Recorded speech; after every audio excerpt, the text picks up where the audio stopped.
नमस्कार. तुमच्या disk styles रिपोर्टच्या या खास विश्लेषणात तुमचं खूप खूप स्वागत आहे. करिअर कंपास चाचणीनंतर तुमच्या हातात आलेला हा 31 पानांचा रिपोर्ट आहे ना, तो तुमच्या भविष्यासाठी एक दिशादर्शक ठरू शकतो. खरं तर स्वतःला अधिक चांगल्या प्रकारे समजून घेण्याच्या दिशेने हे एक खूपच रोमांचक पाऊल आहे. जिज्ञासेकडून स्पष्टतेकडे तुमच्या भविष्याला आकार देणारी ठिणगी शोधा. ही फक्त एक टॅगलाईन नाहीये, तर या संपूर्ण प्रवासाचं सार आहे. बऱ्याचदा नाही का, करिअर निवडताना आपल्या मनात विचारांचं काहूर माजलेलं असतं. पण हा रिपोर्ट त्या गोंधळाला बाजूला सारून तुमच्या करिअरच्या वाटेवर अगदी कंपाससारखी स्पष्टता आणायला मदत करेल. तुम्ही करिअर कंपास मूल्यांकन यशस्वीरित्या पूर्ण केलं आहे. एक गोष्ट लक्षात घ्या, ही कुठली परीक्षा नाही किंवा तुमचा निकाल नाही. हा तर तुमच्या क्षमतांचा एक वैयक्तिक आराखडा आहे. जणू काही तुमच्या स्वतःची एक ब्लूप्रिंट. चला तर मग या आराखड्यातला प्रत्येक बाजू समजून घेऊया आणि तुमच्या आत दडलेल्या शक्यतांचा शोध घेऊया. आणि हो, या प्रवासात तुम्हाला मार्गदर्शन करण्यासाठी तज्ज्ञ व्यक्तीसोबत आहेत डॉक्टर अतुल बी पाटील आणि त्यांची संपूर्ण IKSE नॉलेज ब्रिज टीम. तुमच्यासारख्या तरुण उमेदवारांना स्वतःची खरी ओळख व्हावी आणि त्यांना योग्य करिअर निवडता यावं, यासाठी त्यांनी हे मूल्यांकन खास तयार केलं आहे. आता तुमच्या हातात जी ब्लूप्रिंट आहे तिचा अर्थ लावायचा असेल तर आधी तिची भाषा समजून घेणं गरजेचे आहे, नाही का? हा विभाग तुमच्या DISC प्रोफाईलमधल्या प्रत्येक पैलूचा अर्थ अगदी सोप्या भाषेत स्पष्ट करेल. चला तर तुमच्या वर्तनाचा हा नकाशा कसा वाचायचा हे शिकून घेऊया. याची माहिती तुमच्या रिपोर्टच्या सुरुवातीच्या पानांवरच दिली आहे. तर मग मनात पहिला प्रश्न येतो की हे DIS आणि C म्हणजे नेमका आहे तरी काय? ही फक्त 4 अक्षरं नाहीत, तर तुमच्या नैसर्गिक वागणुकीच्या शैलीचे 4 मुख्य आधारस्तंभ आहेत. चला, यातल्या प्रत्येक स्तंभाला जरा जवळून पाहूया. सोप्या भाषेत सांगायचं तर DISC हा तुमच्या वागणुकीचा एक नकाशा आहे. यातला D म्हणजे डॉमिनन्स, म्हणजे तुम्ही समस्या कशा हाताळता. I म्हणजे इन्फ्लुअन्स, तुम्ही इतरांशी कसा संवाद साधता, त्यांना कसं प्रभावित करता. S म्हणजे स्टेडीनेस, म्हणजे तुम्हाला कोणत्या गतीने काम करायला आवडतं. आणि C म्हणजे कंप्लायन्स, म्हणजेच तुम्ही नियम आणि शिस्त किती गांभीर्याने घेता. आता ही एक खूपच रंजक गोष्ट आहे. तुमची वर्तणूक 3 वेगवेगळ्या स्तरांवर पाहिली जाते. पहिला म्हणजे नॅचरल सेल्फ, जो तुमचा मूळ स्वभाव आहे, तुमचा कोर. दुसरा आहे अडॅप्टेड सेल्फ, म्हणजे परिस्थितीनुसार तुम्ही तुमच्या चेहऱ्यावर लावलेला एक मुखवटा, तुमचा मास्क. आणि तिसरा आहे पब्लिक सेल्फ, म्हणजे लोक तुम्हाला कसं पाहतात, तुमचा आरसा. हे 3 दृष्टिकोन समजून घेणं खूप महत्त्वाचं आहे. इथे तुमच्यासमोर 2 आलेख दिसतायत, जे तुमच्या रिपोर्टच्या शेवटच्या पानावर म्हणजे पान क्रमांक 31 वर आहेत. डावीकडचा आलेख तुमचा नैसर्गिक स्वभाव दाखवतो आणि उजवीकडचा आलेख तुम्ही परिस्थितीनुसार स्वतःमध्ये केलेला बदल दाखवतो. यातला फरक खूप महत्त्वाचा आहे, कारण हा फरक जेवढा जास्त असेल तेवढी बाहेरील जगाच्या अपेक्षा पूर्ण करण्यासाठी तुमची ऊर्जा जास्त खर्च होते आहे हे लक्षात घ्या.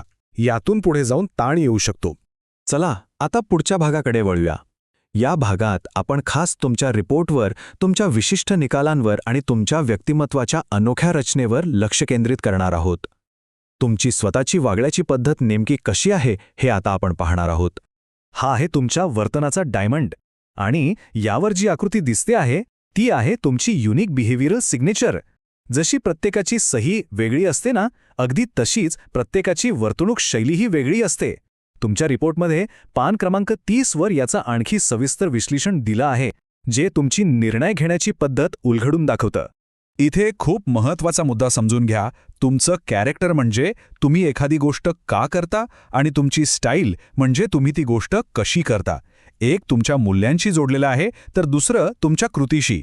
उदाहरणार्थ, प्रामाणिकपणा हे तुमचं कॅरेक्टर असू शकतं, पण तो प्रामाणिकपणा व्यक्त करण्याची प्रत्येकाची स्टाईल वेगळी असू शकते. या दोन्हींमध्ये संतुलन साधणं तुमच्या यशासाठी खूप महत्त्वाचं आहे. बरं, स्वतःला ओळखणं हे तर पहिलं पाऊल झालं. पण आता या ज्ञानाचा उपयोग इतरांशी चांगले संबंध जोडण्यासाठी कसा करायचा ते पाहूया. तुमच्या या ब्लूप्रिंटचा वापर करून तुम्ही संवादाचे पूल कसे बांधू शकता हे आपण आता या विभागात शिकणार आहोत. आपण जेव्हाही कोणाशी बोलतो तेव्हा त्यात डायरेक्टनेस म्हणजे थेटपणा आणि ओपननेस म्हणजे मोकळेपणा, ह्या दोन्ही गोष्टी असतात. काहीजण खूप थेट बोलतात, तर काहीजण जरा गोल गोल फिरून. काही खूप मोकळेपणाने वागतात, तर काही थोडेसे शांत, राखीव असतात. जरा विचार करा, या आलेखात तुमची नैसर्गिक संवाद शैली कुठे बसते. ही स्लाईड खरंच खूप महत्त्वाची आहे, आणि ही तुमच्या रिपोर्टच्या पान 9 वर आधारित आहे. यात तुमच्याशी प्रभावीपणे संवाद साधण्यासाठी इतरांनी काय करावं आणि काय टाळावं याबद्दल स्पष्ट सूचना आहेत.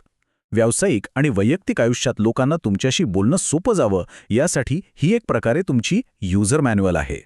जेव्हा आपण तणावाखाली असतो तेव्हा काही गोष्टींमुळे ओगाचच वाद किंवा संघर्ष होऊ शकतो. हे आहेत तुमचे संभाव्य स्ट्रेसर्स किंवा ट्रिगर्स ज्याची माहिती पान 10 वर दिली आहे. यांची जाणीव असणं हे स्वतःवर नियंत्रण ठेवण्यासाठी आणि अनावश्यक संघर्ष टाळण्यासाठी खूप उपयोगी ठरतं. चला, आतापर्यंत आपण स्वतःला ओळखलं. आता भविष्याचा मार्ग आखायला हरकत नाही. या शेवटच्या आणि सर्वात महत्त्वाच्या विभागात तुमच्या नैसर्गिक वर्तणूक शैलीनुसार तुमच्यासाठी कोणतं शिक्षण आणि कोणतं करिअर सर्वोत्तम ठरू शकतं हे आपण पाहणार आहोत. तुमच्या नैसर्गिक शैली आणि क्षमतांशी जुळणारे हे काही अभ्यासक्रम आहेत. उदाहरणार्थ, समजा तुमच्या रिपोर्टनुसार तुमचा सी म्हणजे कंप्लायन्स गुण जास्त आहेत, तर डेटा सायन्स किंवा अकाउंटिंगसारखे क्षेत्र तुमच्यासाठी उत्तम ठरू शकतात, कारण तिथे अचूकता आणि विश्लेषण महत्त्वाचं असतं, जे तुमच्या स्वभावातच आहे. ही तुमच्यासाठी एक चांगली सुरुवात असू शकते.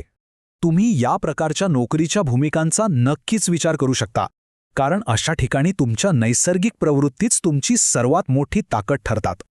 उदाहरणार्थ, जर तुमच्यात आय म्हणजे इन्फ्लुएन्स गुण जास्त असेल तर मार्केटिंग किंवा जनसंपर्कासारख्या भूमिकांमध्ये तुम्ही सहज यशस्वी होऊ शकता, कारण तिथे लोकांना प्रभावित करण्याची जी गरज असते ती तुमच्यात नैसर्गिकरित्याच आहे.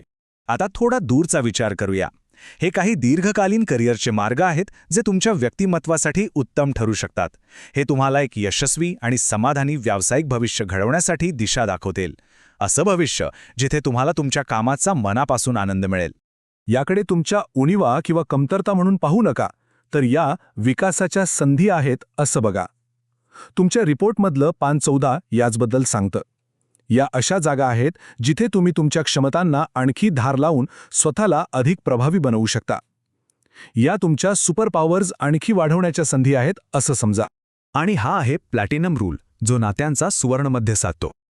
इतरांशी त्यांना ज्या पद्धतीने संवाद साधायला आवडेल त्या पद्धतीने संवाद साधा. हा एक साधा नियम तुमचे व्यावसायिक आणि वैयक्तिक संबंध कमालीचे सुधारू शकतो. तर तुमच्या हातात आता तुमचा स्वतःचा आराखडा, तुमची ब्लूप्रिंट आहे. या मौल्यवान माहितीच्या आधारावर तुम्ही तुमच्या भविष्याशी कोणती इमारत सर्वात आधी बांधणार आहात?